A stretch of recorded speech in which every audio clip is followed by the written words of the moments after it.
नमस्कार दोस्तों। मेरे YouTube channel tour with knowledge में मैं सुभाष सिंह आपका स्वागत करता हूं। पिछले वीडियो चाणक्य नीति अध्याय 1 में हमने स्त्रियों की चरित्र, शक्ति तथा महत्व के बारे में जाना था। इस वीडियो चाणक्य नीति अध्याय 2 में हम जानेंगे कि हमें किनसे मित्रता करनी चाहिए, किनसे मित्रता नहीं करनी चाहिए, एक पिता के क्या कर्तव्य होते हैं, एक पुत्र के क्या कर्तव्य होते हैं, पति पत्नी के क्या कर्तव्य होते हैं और क्या अधिकार होते हैं। चाणक्य कहते हैं कि प्रत्येक प्राणी में कुछ गुण दोष स्वाभाविक रूप से जन्मजात होते हैं। कुछ प्राणियों में गुण दोष अधिक और कुछ में कम हो सकते हैं। जैसे कुछ स्त्रियों में झूठ बोलना, छल कपट करना, लालच, मूर्खता, निडरता, अपवित्रता, निर्दय में नहीं होते। ममता, भावुकता, लज्जा, अत्यधिक सम्मान, आत्मसम्मान और आवश्यकता पड़ने पर दुस्साहसी होने का गुण भी स्त्रियों में जन्मजात होता है। जन्मजात गुण दोष को बदला नहीं जा सकता, बल्कि उसके साथ ही जीवन जीना पड़ता है। मित्रों, जैसे कि मैंने कहा था कि हमें चाणक्य के हर सूत्र से कुछ न कुछ सीखने के लिए कुछ न कुछ शिक्षा अवश्य मिलती है। इस सूत्र से हमें शिक्षा मिलती है कि किसी भी प्राणी के जन्मजात गुण और दोष को बदला नहीं जा सकता, बल्कि उसके साथ ही जीवन जीना पड़ता है। भोग विलास की वस्तुओं को प्राप्त करना कोई बड़ी बात नहीं होती है। बड़ी बात तो यह है कि उस वस्तु का भोग करने का सामर्थ्य आप में है या नहीं है। जैसे आप खूब पैसा कमा सकते हैं, किंतु रोगग्रस्त हैं तो आप स्वादिष्ट भोजन नहीं कर सकते हैं। आप में दान करने का भाव नहीं है तो आप समाज में सम्मान प्राप्त नहीं कर सकते हैं। आप रूपवान स्त्री से विवाह तो कर सकते हैं, किंतु संसर्ग करने का सामर्थ्य नहीं तो विवाह का कोई मतलब नहीं, कोई अर्थ नहीं होता है। और संसर्ग करने का सामर्थ्य मनुष्य को तप से प्राप्त होता है। इस तरह इस सूत्र से हमें शिक्षा मिलती है कि हमें जीवन में केवल धन के पीछे ही नहीं भागना चाहिए, बल्कि दान, पुण्य और तप भी करना चाहिए। चाणक्य कहते हैं कि सभी सुख सुविधा और संपत्ति के रहते हुए भी वह व्यक्ति सबसे अधिक दुर्भाग्यशाली है जिसके बच्चे आज्ञाकारी न हो, जिसका पति पत्नी पतिव्रता न हो, जिस पति पत्नी में परस्पर संघर्ष होता हो और दोनों एक दूसरे की इच्छा अनुसार आचरण न करते हों। जो व्यक्ति परिश्रम से अर्जित धन से संतुष्ट न हो, ऐसा व्यक्ति इस दुनिया में जीते जी नरक जैसे दुख को अनुभव करता है। इस सूत्र से हमें शिक्षा मिलती है कि मनुष्य की इच्छा अनुसार कोई कार्य न होने पर वह बहुत ही दुखी हो जाता है। इससे हमें शिक्षा मिलती है कि चाटुकार लोगों से कभी भी मित्रता नहीं करनी चाहिए। मित्रता करने लायक लोग जीवन में बहुत कम मिलते हैं। निकृष्ट लोगों के साथ कभी मित्रता नहीं करनी चाहिए और हितैषी मित्र पर भी बहुत अधिक विश्वास नहीं करना चाहिए। उसे अपनी सभी गोपनीय बातें भी नहीं बतानी चाहिए, क्योंकि हितैषी मित्र से यदि शत्रुता हो गई तो वह आपको सबसे अधिक नुकसान पहुंचा सकता है। इस सूत्र से हमें शिक्षा मिलती है कि किसी पर भी बहुत अधिक विश्वास नहीं करना चाहिए। चाणक्य कहते हैं कि अपने किसी विशेष कार्य योजना पर आप स्वयं चिंतन मनन करें, उसे किसी पर प्रकट न करें, चाहे वह आपका कितना भी विश्वसनीय क्यों न हो, क्योंकि समय पूर्व अपनी योजना प्रकट करने से यदि कोई आपका प्रतिद्वंदी होगा तो वह सतर्क हो जाएगा और आपकी सफलता की संभावना बहुत कम हो जाएगी। अतः जब तक आप अपनी योजना में सफल नहीं हो जाते, तब तक योजना को किसी पर प्रकट न करें। इससे हमें शिक्षा मिलती है कि अपने काम धंधों की गोपनीय जानकारी किसी को भी नहीं देनी चाहिए। मनुष्य के लिए अज्ञानता सबसे अधिक कष्टप्रद होता है, क्योंकि अज्ञानी मनुष्य को उपहास का पात्र बनना पड़ता है। इसी तरह जवानी भी कष्टप्रद होती है, किंतु स्वाभिमानी मनुष्य के लिए सबसे अधिक कष्टदायक किसी पर आश्रित होना होता है। ऐसे व्यक्ति पशु के समान होता है, जिसे अपने सभी कार्य किसी अन्य व्यक्ति की इच्छा अनुसार करना पड़ता है। इससे हमें शिक्षा मिलती है कि स्वाभिमानी मनुष्य के लिए सबसे अधिक पीड़ादायक स्थिति पराश्रित होने की होती है। यह आवश्यक नहीं कि प्रत्येक पर्वत में खनिज हो, यह आवश्यक नहीं कि प्रत्येक हाथी में मुक्ता मणि हो, यह भी आवश्यक नहीं कि प्रत्येक वन में चंदन का पेड़ हो एवं प्रत्येक व्यक्ति सज्जन हो। इसलिए हमें केवल सज्जन एवं श्रेष्ठ मनुष्यों से ही अपना संपर्क बढ़ाना चाहिए एवं ऐसे ही लोगों से मित्रता करनी चाहिए। इससे हमारे कठिन कार्य भी संपन्न हो सकते हैं।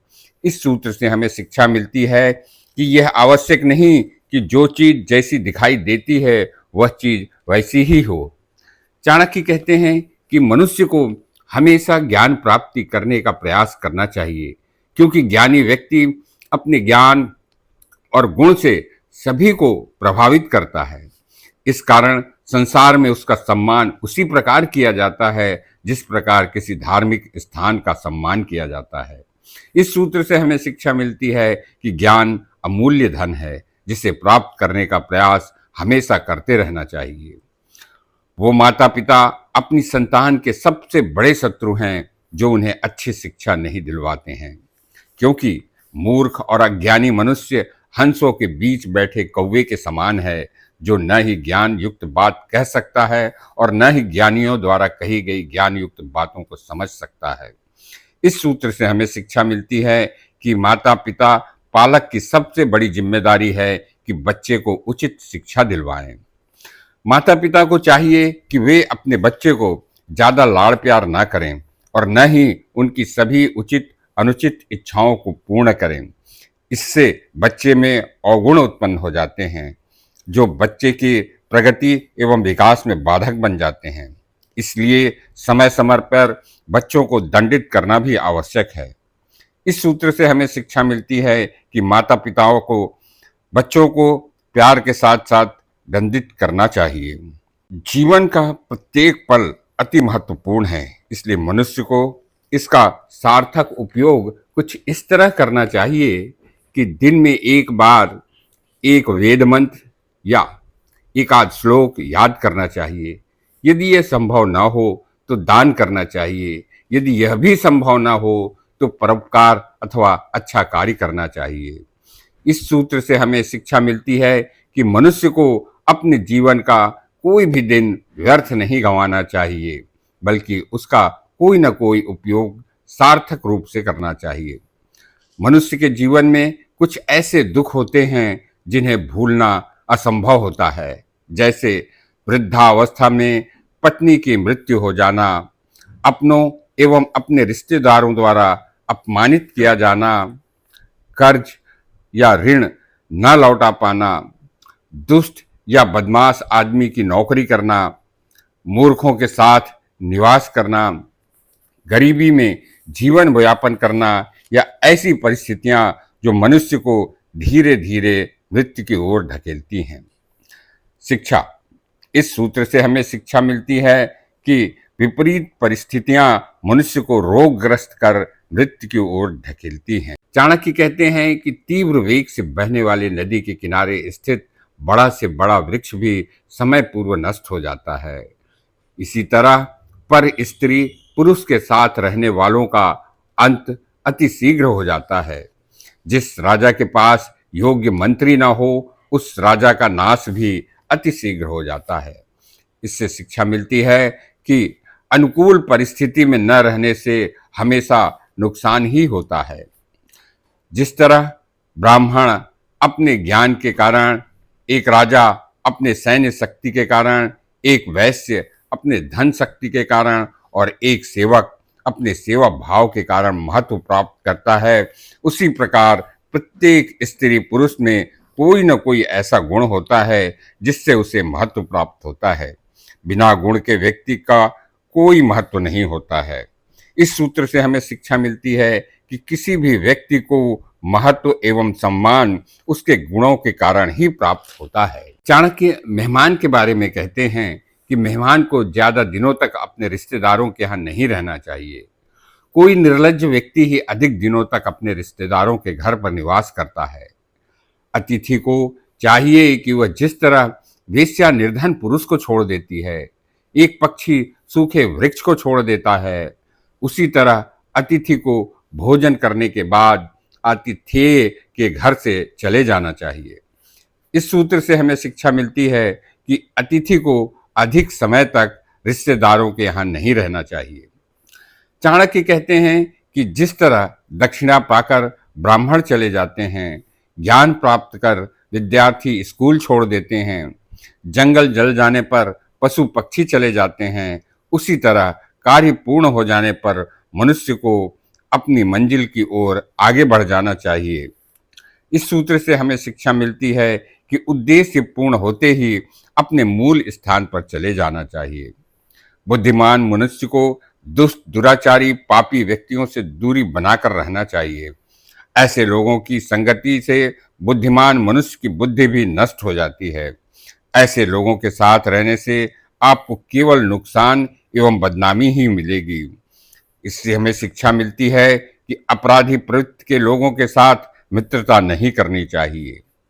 चाणक्य कहते हैं कि वैवाहिक संबंध एवं प्रेम संबंध हमेशा अपने से बराबरी या अपने समकक्ष से करना ही सफल एवं उचित होता है। घर की लक्ष्मी स्त्री को गुणवती और सुशिक्षित होना चाहिए, जिससे कि परिवार में सुख शांति एवं संतान शिक्षित एवं संस्कारी हो।